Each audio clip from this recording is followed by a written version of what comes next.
प्यारे साथियों नमस्कार। कैसे हैं आप सब। यूपी पुलिस कांस्टेबल की तैयारी करने वाले बच्चों के लिए कुछ महत्वपूर्ण सवाल जो कि उनकी परीक्षा में पूछे जा सकते हैं। आप जानते होंगे 8, 9 और 10 जून को आपके एग्जाम लगे हुए हैं। आइए क्विक रिवीजन के तहत कुछ छोटे छोटे सवाल हैं वो आप लोगों को दिखा देता हूं। आप जानते होंगे प्रयागराज में कुंभ हुआ जिसके कारण प्रयागराज चर्चा में रहा है। तो प्रयागराज से संबंधित एक सवाल देखिएगा। कहा जाता है कि अस्थि निर्मित देवी की मूर्ति लोहदा नाला नामक स्थान पर लोहदा नाला नामक स्थान पर मिली। नामक स्थान पर मिली।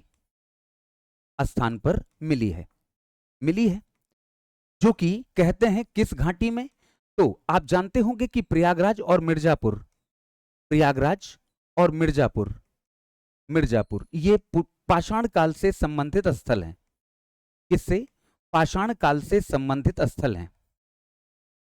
से संबंधित स्थल हैं। संबंधित स्थल इसलिए बेलन घाटी, बेलन घाटी जो कि मैंने कहा लोहदा नाला कहां पर जगह है, ये प्रयागराज में।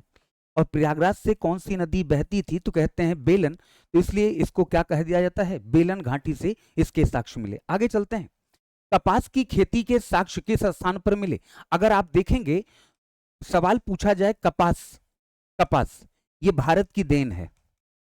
भारत की देन है। भारत की देन। और भारत में भी देखेंगे तो सिंधु घाटी सभ्यता की देन है।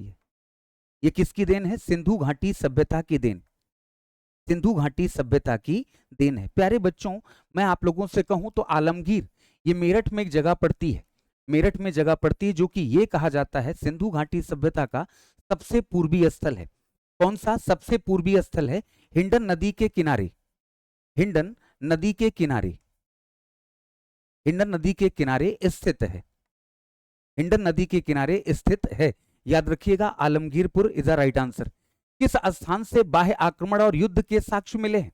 बाह्य आक्रमण और युद्ध के साक्ष्य हमने कहा कि मध्य पाषाण काल का स्थल है। मध्य पाषाण काल का, मध्य पाषाण काल का स्थल है। मध्य पाषाण काल का। और कहां पर मिला है तो कहते हैं प्रतापगढ़ जिले में। प्रतापगढ़ जिले में। कहां से मिला बच्चों? तो प्रतापगढ़ जिले से इसके एविडेंस मिले, इसके साक्ष्य मिले, इसके साक्ष्य मिले हैं। प्यारे बच्चों सरायनाहर नाम की जगह है जो यूपी के प्रतापगढ़ जिले में पड़ती है। और कहते हैं इसे आंवला नगरी भी कहा जाता है। क्या कहते हैं इसे? इसे आंवला नगरी भी कहते हैं। दिमाग में रखिएगा, आपके लिए जरूरी हो सकता है ये प्रश्न। दिमाग में रखिएगा आंवला नगरी, ये भी जरूरी प्रश्न है क्योंकि सर्वाधिक आंवले का उत्पादन यहीं पर होता है और भारत में सर्वाधिक आंवला उत्तर प्रदेश में उत्पादित होता है। परसाराम का खेड़ा, ये ध्यान रखिएगा आलमगीरपुर का ही पुराना नाम है। परसाराम का खेड़ा भी इसको बोलते हैं। पश्चिम क्षेत्रों में अगर आप हरियाणा और पश्चिमी उत्तर प्रदेश या राजस्थान के कुछ क्षेत्रों में जाते हैं तो राम का खेड़ा, ये का खेड़ा ये गांवों के लिए लगाया जाता है। ये स्पेशली गांवों के लिए, गांवों के लिए ऐसे शब्दों का प्रयोग करते हैं। ऐसे शब्दों का प्रयोग किया जाता है। शब्दों का प्रयोग किया जाता है। याद रखिएगा आलमगीरपुर। आगे चलते हैं। ये सवाल कई बार कई परीक्षाओं में यूपी में पूछा जा चुका है। बेसिक सवाल है लेकिन आप लोग ये ध्यान रखिएगा सवाल वही आप गलत करके आते हैं जिस पे आपको ओवर कॉन्फिडेंस होता है। इस तरह के सवालों पर आप डेफिनेटली ओवर कॉन्फिडेंस के चक्कर में गलती करके आते हैं।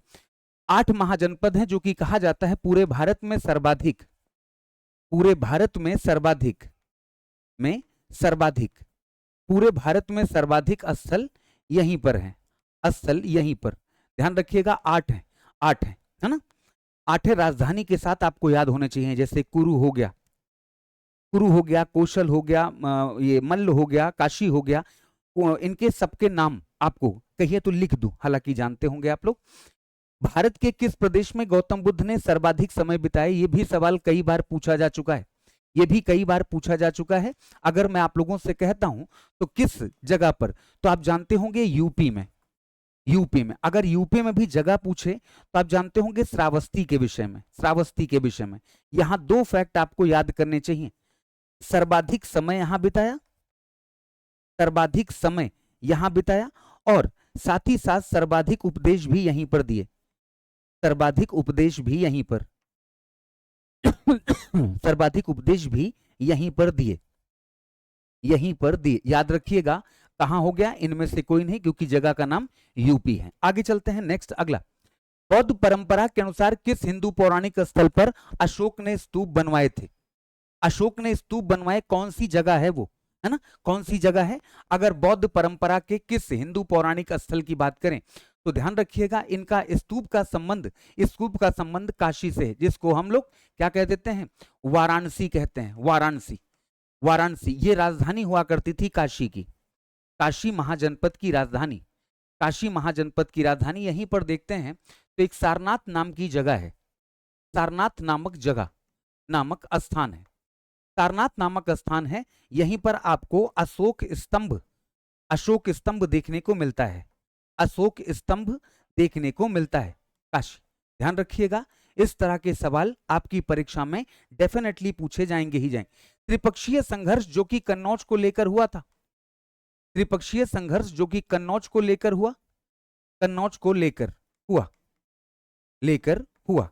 अगर हम बात करते हैं तो इसमें तीन है ना, तीन, पाल, प्रतिहार और राष्ट्रकूट, पाल, प्रतिहार और राष्ट्रकूट, तीन लोग सम्मिलित हुए थे इसमें। राष्ट्रकूट, इसमें तीन लोग सम्मिलित हुए, तीन लोग सम्मिलित हुए। याद रखिएगा प्यारे बच्चों, इसका आंसर क्या हो जाएगा? ये सभी। कौन सा वंश शामिल नहीं था? तो ये तीनों वंश शामिल नहीं थे, इसका उससे कोई लेना देना नहीं है, इसका उससे कोई लेना देना नहीं है। अशोक के किस स्तंभ लेख को कीन्स रिकॉर्ड भी कहा जाता है? तो आप जानते होंगे सारनाथ स्तंभ लेख, इसे कीन्स रिकॉर्ड भी कहा जाता है। एक व्यक्ति के नाम पर इसका नामकरण किया गया था जो कीन्स। आगे चलते हैं नेक्स्ट। किस वंश के शासकों से संबंधित गढ़वा अभिलेख है? अगर गढ़वा अभिलेख की बात करते हैं, है ना, गढ़वा अभिलेख तो मुख्यतः ये गुप्तों से संबंधित है, गुप्तों से संबंध। अगर हम बात करें प्यारे बच्चों, कहा जाता है यूपी में कितने वंशों से संबंधित अभिलेख हैं? तो ध्यान रखिएगा सबसे पहले मौर्यों का, इसके बाद देखते हैं शुंगों का, शुंग वंश का, इसके बाद देखते हैं गुप्त वंश का, और इसके बाद देखते हैं वर्धन वंश का। और एक और है कि मुगलों ने भी इस पर भले अपना नाम ही लिखवाया है और कुछ नहीं किया, लेकिन हाँ मुगलों से संबंधित भी आपको चीजें देखने को मिलती हैं, मुगलों से संबंधित भी आपको चीजें देखने को मिलती हैं। ये हमारे उत्तर प्रदेश से संबंधित। आगे चलते हैं। चेदी महाजनपद की राजधानी, अगर मैं आप लोगों से कहता हूं चेदी कहां पर था? तो वर्तमान बुंदेलखंड में, ठीक है ना, बुंदेलखंड में था। मथुरा किसकी राजधानी है? सूरसेन महाजनपद की, सूरसेन। श्रावस्ती और अयोध्या अयोध्या का ही पुराना नाम है, ये दोनों कौशल की है, ये दोनों राजधानियां किसकी हैं? कौशल की। आंसर क्या हो जाएगा? सूक्तिमती। याद रखिएगा प्यारे बच्चों, सूक्तिमती इसकी राजधानी हुआ करती थी, सूक्तिमती इसकी राजधानी थी। आगे फैजाबाद की संधि, आप जानते होंगे कि यूपी में अंग्रेजों, या यूपी उत्तर प्रदेश में अंग्रेजों के साथ तीन महत्वपूर्ण संधि हुई। एक है इलाहाबाद की संधि, एक है बनारस की संधि, एक है बनारस की संधि, एक है इलाहाबाद की संधि, एक है बनारस की संधि। इलाहाबाद की संधि की अगर बात करते हैं तो 1765, बनारस की 1773, और इसकी अगर बात करते हैं फैजाबाद की तो 1775। हाँ 1775, याद रखिएगा। ऐसे और सवाल भी अभी मैं आगे पढ़ाऊंगा आप लोगों को, और भी अच्छे से वीडियो आते रहेंगे। हाँ मुझे पता है आपकी शिकायत होगी कि सर आप रेगुलर नहीं रहते हो, थोड़ा स्वास्थ्य कारणों के चलते थोड़ा सा डिस्टर्ब था, लेकिन कोशिश करूंगा कि परीक्षा तक आप लोगों को अवगत कराता रहूं। शुक्रिया, थैंक यू सो मच।